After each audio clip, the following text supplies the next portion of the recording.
The first one I wanted to know, and this kind of comes back to stuff, going back to a lot of the social network research that came, early on, like in the 50s and 60s, where people were really looking at network structure and trying to understand how different parts or facets of network structure could predict different outcomes.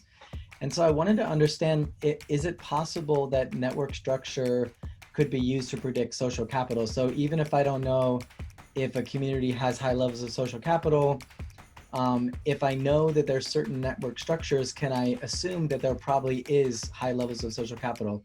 In some ways, this could be important if you're doing research where measuring social capital might be difficult, but maybe there's other kinds of information you have, so you can use the network structure to predict whether or not you've got high levels of social capital. And then another question that came out of this for me is, and it's kind of a slightly different question, but it's this idea that people have these resources in their networks which they can use to gain benefits and resources within the network. And so the question is, yeah, people have resources with the network, but do they actually mobilize the resources that they have? Are they actually able to take advantages of the resources that are in the network, or are they not very good at doing that?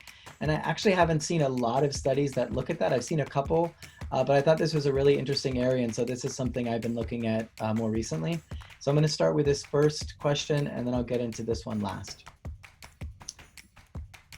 So this was the dependent variable that I looked at, and because of the fact that there's a really high correlation between the way that people usually measure social capital in terms of, the number of network connections and things like that, I use psychological sense of community, which is kind of like a feeling that people have. Like, do you feel like there's a sense of community, as a proxy for social capital? So I kind of wanted to find out, did people have like this feeling that their community was connected and that they could get, that they were supported by their community? And I use that as a way to kind of measure social capital, like emotional social capital, that you feel like there's social capital.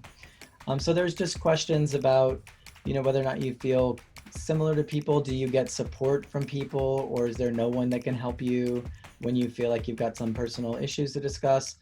So just kind of questions getting at whether or not you feel connected to the community, and then also whether or not you feel supported coming from the community.